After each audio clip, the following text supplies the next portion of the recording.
अस्सलाम वालेकुम स्टूडेंट्स, कैसे हैं आप? उम्मीद है खैरियत से होंगे। हम अपने प्रीवियस टॉपिक को कंटिन्यू कर रहे हैं which was the crafting the brand positioning. आज हम क्राफ्टिंग द ब्रांड पोजीशनिंग में एक बहुत इंपॉर्टेंट फैक्टर है जिसको डिस्कस करने जा रहे हैं। इसका नाम है कंपेटिटिव एडवांटेज, जिसे हम कंपेटिटिव एज भी कहते हैं। ठीक है, कंपेटिटिव एज बेसिकली क्या होता है कि कोई ऐसा एडवांटेज आपके पास हो, कोई ऐसी आप जो कह लेंगे सुपीरियर वैल्यू आप कस्टमर को दे रहे हो।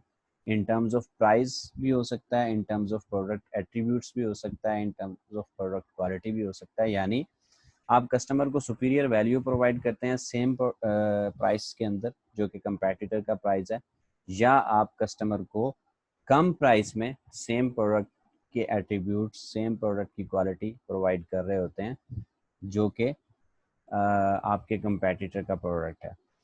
तो वो एडवांटेजेस जो कि आपको ओवर द कंपैटिटर आपके पास मौजूद होते हैं या आप उनको क्लेम कर रहे होते हैं, वो एडवांटेजेस बेसिकली हमारे कंपैटिटिव एडवांटेजेस कहलाते हैं।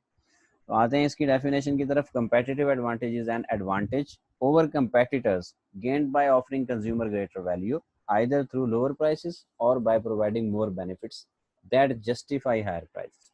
यानी आप या तो कम प्राइस पे उसको प्रोडक्ट दे के ये कंपेटिटिव एज हासिल कर सकते हैं, या फिर ज़्यादा प्राइस पे ज़्यादा वैल्यू प्रोवाइड करके जो कि जस्टिफाइएबल हो, आपकी हायर प्राइसेस को जस्टिफाई करती हो वो वैल्यू या वो प्रोडक्ट की क्वालिटी या वो एट्रीब्यूट, वो आपका कंपेटिटिव एडवांटेज हो सकते हैं। इसके अलावा आपके ये कंपेटिटिव एडवांटेज और भी बहुत सारी टर्म्स के अंदर हो सकते हैं, उनको हम देखते हैं कि और कौन से ऐसे मीन्स हैं जो आपके पास आपका कंपेटिटिव एडवांटेज इंक्रीज करते हैं या आप उसको क्लेम कर सकते हैं।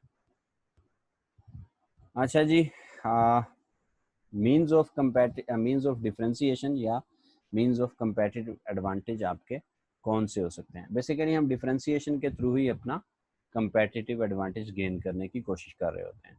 तो अब हम देखते हैं कि ये मीन्स ऑफ डिफरेंशिएशन हमारे कहाँ से ड्राइव हो सकते हैं, या कौन से ऐसे हमारे पास टूल्स हैं जिनके थ्रू आप इस डिफरेंशिएशन को अचीव करते हुए अपना कंपेटिटिव एज क्लेम कर सकते हैं कस्टमर को।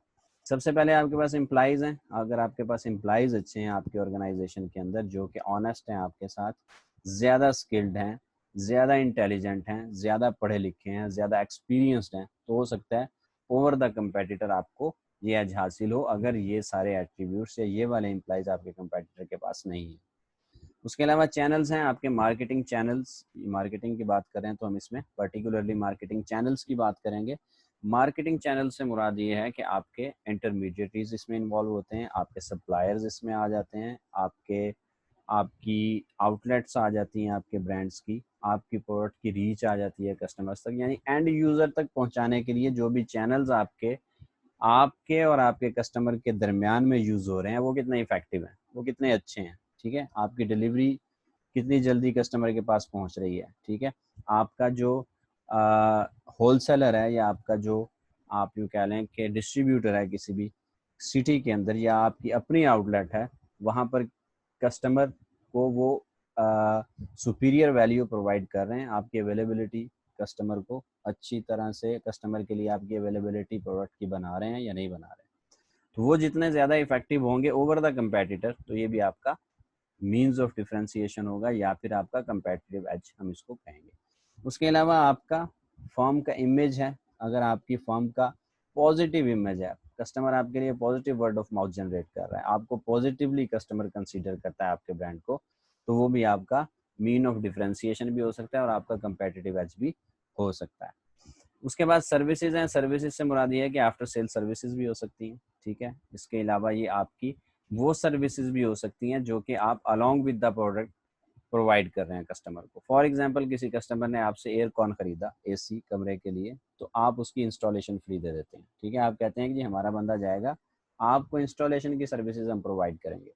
ठीक है, उसके अलावा कुछ ऐसी प्रोडक्ट्स हो सकती हैं जो टेक्निकल प्रोडक्ट्स हैं। कस्टमर आपसे खरीदता है, आप कस्टमर को कहते हैं कि इसकी ट्रेनिंग भी हम आपको प्रोवाइड करेंगे। ठीक है, कुछ ऐसी प्रोडक्ट्स हो सकती हैं जिसकी आपको मेंटेनेंस करनी पड़ती है 3 महीने बाद या 6 महीने बाद या साल बाद, जिस तरह फॉर एग्जांपल एयरकॉन की एग्जांपल ले लेते हैं या किसी ऑटोमोबाइल की एग्जांपल ले लेते हैं, जो आपने गाड़ी किसी ब्रांड की खरीदी है, तो ब्रांड आपको कहता है कि इसकी 5000 तक माइलेज जाने तक इस गाड़ी की आपके पास 3 जो हैं वो ट्यूनिंग्स इसकी या सर्विसेज फ्री है। वो आप हमारी आउटलेट से या हमारी वर्कशॉप से आके या हमारे जो एक्सक्लूसिव स्टोर्स हैं या जो हमारे शोरूम्स हैं वहाँ से आके आप करवा सकते हैं। ठीक है, इसी तरह अगर एयरकॉन है तो उसकी 3 से 4 सर्विसेज आपको फर्म कहती है कि हम इसको फ्री देंगे। हमारा नुमाइंदा आएगा, वो 3 महीने बाद आपकी एसी की सर्विस करेगा, 1 साल तक आपको ये सर्विसेज हम देते रहेंगे, 3 महीने के बाद। तो ये आपकी सर्विसेज हैं, ये किसी भी फॉर्म के अंदर हो सकती हैं या अलॉन्ग विद द प्रोडक्ट जो सर्विसेज दी जा सकती हैं या आफ्टर सेल सर्विसेज दी जा सकती हैं, वो सारी इसमें इंक्लूड होंगी। अच्छा, इसके अलावा हमारे पास कुछ और डिफ्रेंशिएशन के मीन्स हैं जिसको हम पर्टिकुलरली प्रोडक्ट से रिलेट करते हैं। ठीक है, यानी आप अपने प्रोडक्ट की बेसिस पे किस तरह से डिफ्रेंशिएट कर सकते हैं कंपेटिटर के प्रोडक्ट को। तो उसमें हमारे पास सबसे पहले प्रोडक्ट फॉर्म है, यानी कि प्रोडक्ट है आपकी किस कैटेगरी की, किस तरह की प्रोडक्ट आपने बनाई है, उसकी कोर वैल्यू क्या आप क्लेम कर रहे हैं कस्टमर के लिए। उसके बाद उसके फीचर्स हैं, आपने उसमें कितने फीचर्स ऐड किए हैं, ओवर द कंपेटिटर आपका प्रोडक्ट कितने फीचर्स क्लेम कर रहा है। ठीक है, उसके अलावा परफॉर्मेंस है, आपकी प्रोडक्ट की परफॉर्मेंस कितनी अच्छी है आपके competitor over the competitor product. उसके बाद ड्यूरेबिलिटी है, उसका लाइफ टाइम कितना अच्छा है, वो मजबूत कितनी है। ठीक है, वो उसका आप यूँ कह लें कि रिलायबल कितनी है वो प्रोडक्ट।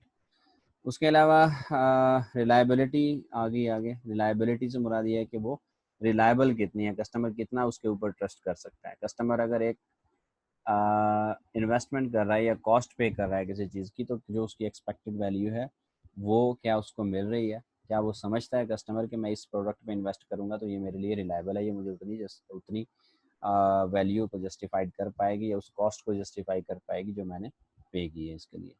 उसके बाद रिपेयरेबिलिटी है, ये मैंने अभी आपको एग्जांपल दी कि अगर कोई गाड़ी आपने खरीदी है या कोई ऑटोमोबाइल का ब्रांड है, वो आपको उसका रिपेयर फ्री दे देता है कुछ अरसे के लिए, या किसी एक पार्ट का या कुछ पार्शियल रिपेयर आपको थोड़ा सा फ्री मिल जाता है, तो वो भी आपकी प्रोडक्ट डिफरेंशिएशन या आपका competitive edge over the competitor हो सकता है। उसके बाद आपके प्रोडक्ट का स्टाइल है, उसका डिज़ाइन है, ऑर्डरिंग ईज़ है कि आप इजीली उसको ऑर्डर कर सकें। ठीक है, ऐसा नहीं है कि गाड़ी का आपने ऑर्डर दिया तो 3 महीने आपको वेट करना पड़ता है गाड़ी बुक कराने के लिए। ठीक है, ऑर्डरिंग ईज़ से मुराद ये भी है कि आपके लिए बहुत ज़्यादा फॉर्म्स तो आपको फिल नहीं करने पड़ते, किसी स्पेसिफिक जगह पे जाके तो ऑर्डर नहीं करना पड़ता, तो वो आपके लिए ईज़ हो। उसके बाद डिलीवरी है, डिलीवरी आपको जल्दी मिल रही है उसकी या इफ़ेक्टिव है डिलीवरी उसकी। ऐसा तो नहीं है कि आपने ऑर्डर कर दिया और डिलीवरी आपकी जो उन्होंने प्रॉमिस किया हुआ है फॉर्म ने वो आपको उस टाइम पर नहीं मिल रही।